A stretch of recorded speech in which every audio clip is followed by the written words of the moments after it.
guys, Marmalade here. How's everybody doing right now? It seems like we're getting closer to the end, where things are starting to open and loosen up, but I hope everybody's doing well. It's been hard for me. I'm trying to get on trails, and two-thirds of the trails I go to are closed and not allowed to go on, so I imagine it's the same for you, but let's get started with Q&A number 34. All right, our first question is from Michelle Oglesby Flores. Do you ever do any cross-training when not on the trail? It's driving me nuts not having any place to hike near Portland. So I used to do a lot of that kind of stuff, and I would say the thing I would be filling in right now if I wasn't hiking is the gym, but the gym's closed too. So no, right now I'm trying to hike. I'm trying to hike almost every single day if I can. Like yesterday I just went out and did 4 miles. It wasn't super hard, but if I can get out and hike every single day, it'll keep my body moving. And especially with some of the pain that I've been dealing with, it seems to go away if I keep my body moving and keep active. And of course, I love hiking. I want to stay in shape. So, answer is no, I haven't been. It's just hiking. I love to hike right now, so that's what I do. So when I hike, I get my fix, and that's what I need right now. All right. So our next question is from Andrew Sherman. It's kind of an interesting question. How did Robert, which if you guys have followed me, know my best buddy Robert, hiking buddy too. How did he get his trail name?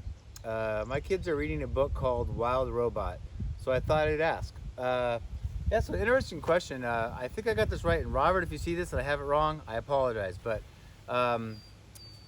he did what you normally don't do, and that is give yourself a trail name. Normally you get it from other hikers, but I'm still trying to work on another one for him. But no, he has been Robot, and then he added Robot in the Wild after he started hiking.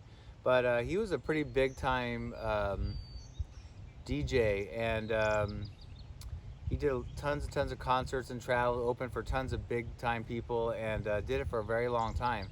And his name is Robert Ott, O-T-T. And so one time, from what I understand, is I think it's one time or whatever, but he had all his gear marked Rob Ott, and so he got the name Robot.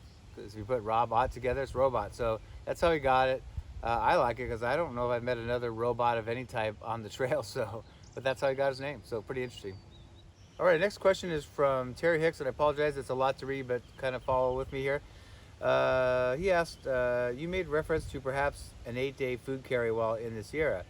Have you considered fishing while you are on the JMT/PCT in the Sierra? On his last Sierra trip, he was in the backcountry along the JMT for 16 days without a resupply. So basically carrying all their food. They had their bear canisters and supplementing our food with trout that we caught. We are not through hikers. We backpack for the purpose of backcountry fly fishing in the Sierra, both on and off the JMT to very remote lakes.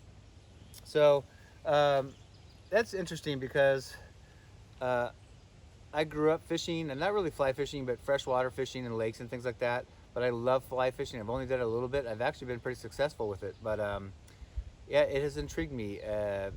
It's kind of a two-part answer. When you're through hiking, one of the negatives to through hiking is you get to go to these amazing, beautiful places, but unless you can find an hour at night after you set up camp to fish, you don't have much time. You can pass the amazing lake, and I've seen many fish in the water, but I can't stop if I'm going to get my miles in. So that's one of the negatives many people say is, I want to come back to this place and that place because it's so beautiful and I didn't get to spend any time. So I think with through hiking, some people try to do it, but it's not very feasible. The other thing that would concern me is you can't count on catching fish. So I would hate to not have enough food and count on catching fish and not count them, or not catch them, excuse me. So that would be my concern. But I think what you do, like I would love to do a trip like that where I get to hike and camp, not do as many miles, not worry about how many miles I do each day, and just get to the next lake. And like he was saying, they do some off the trail and some remote lakes off of the JMT and the PCT. So I would love a trip like that, but have I done it? No. And one of the rods that I have an eye on that a lot of people use in the Sierras, if they're backpacking, instead of a regular rod, if they're going like through hiking, is the Tenkara rod. It's a Japanese, very light, telescopic, I apologize, I don't know the material. It may be bamboo. You guys can correct me if I'm wrong, but I just know it's very light. It telescopes into nothing like small, but it stretches out to be 10 feet, and then you have about 10 feet of line with a knot on the end. So it's very simple. You just you carry some line and some flies with you. You tie maybe 10 feet of line onto that knot at the end, so there's no reel or anything. And so you have a 10-foot pole and 10-foot line, and so in the rivers and creeks, you can just like whip it into the river. If you catch something, you just pull it in, and it looks pretty amazing, and I'm tempted to get one and maybe try it. It would have to be more, I don't think I'd bring it on a through hike because I'm already going to be carrying a lot of things and a lot of weight. And to be honest with you, when you're hiking in the Sierras and you're through hiking, you're exhausted every day, especially if there's snow. So that was a long answer to your long question, but it's very intriguing. But like through hikers tend to not fish hardly ever, and you'll see somebody once in a while, but very rarely. Okay, our last question is from Young Heart, who is also goes by Larry, and also Lisa Allison. They both asked me, because of their most recent video I had at Sycamore Canyon Preserve with trying my new Timps, and I'm phasing in those shoes. They both asked me how they're doing so far. I've got about 20 miles on them, so not a lot. Did you also, Lisa had asked, did you ever find your ideal sock combination for your feet? So I told you guys I'm experimenting right now. On my through hike, I had my Lone Peak 3.5s. I had Injinji toe liner socks that cover each single toe. I have Darn Tough socks, which I love. And then I had gaiters. It just was a lot to put on. It worked really well, and when you're hiking 20 miles, I guess it's not a big deal. I didn't like in the desert when I've mentioned this, but when it was hot, I wanted to take my shoes and socks off very easily and get my feet and get my body temperature down and cool my feet down. Everybody did it. I didn't do it once because it was too much of a pain in the butt. Also, at the end of the day, when I would take all my toe liner socks off and everything, and they'll all be inside out and torn, I was so tired, just put them in a ball. In the morning, I had to deal with putting them all back in place and getting the toes right. So I'm training my feet to hopefully, right now I'm just wearing Darn Tough ankle socks and these new Timps. So, and before it was the Lone Peaks, but I'm trying to train my feet to just deal with Darn Tough socks because they last a long time. The other thing now that I'm kind of eyeing that I saw Bigfoot do is he only wears one pair of socks too, but he wears the thicker Injinji toe socks. So maybe that's the way to go to not get blisters for big miles, is to get a thicker sock that have toes. But again, when they start wearing, then you have to deal with the toes inside out. So I just don't know if I want to deal with that. So yeah, sorry to ramble because I have a lot of thoughts, but this is the time when I'm not on trail officially to try things out. But right now I'm trying the very short length Darn Tough socks in my Timps. And then I may try the toe socks if those don't work well. But right now I've had no problems. I haven't done huge miles, but I haven't got any blisters, and it feels normal. And so the first part of your question was, I love, love, love the Timps so far.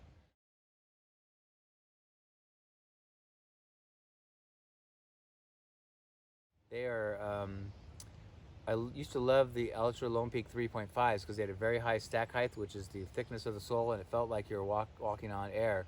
And they went to the 3.5s and the 4s, and then the 4.5s now are new, and they're super thin, and it's like walking like right on the dirt. For me personally, I don't like them. My feet they don't ache, but they're tired after 6 or 8 miles. And how are you gonna do 20 every day when your feet are tired already? The Timps are amazing and feel close to the 3.5s that I used to wear before they changed them. So the Timps are the way I'm going. Now, the only bummer about that is now they've got a new version of the Timps out. So every time I get used to a shoe, and I know they do this on purpose, but every time I get used to a shoe, they put a new one out. And so if they change it drastically, sometimes you love the old one, like the old Lone Peak 3.5s, and they change it drastically, and it's not the same shoe anymore. So I'm hoping, right now I love the Timps. I may have to try the new Timp because that's what the latest that's out, and if I like that too, then just go with those for a while until something changes again. But yeah, so that's your answer. All right, guys, that's it for Q&A number 34. I hope you enjoyed that. It was short and sweet. Thank you for those questions. Please keep them coming. I have room for a lot more questions, so bring them on. As you know, follow the links below if you want to check out my Patreon page or my merch site if you would like to support me and support this channel and help me get back on trail. Those links are down below too. And also, as I said, I'm going to be on trail. I went today and went to a few places and got denied. So look for a lot more just day hiking videos, and it'll give you something to watch. And if you're local, it'll give you an idea of somewhere you can hike. So anyway, until next time, see you down the trail.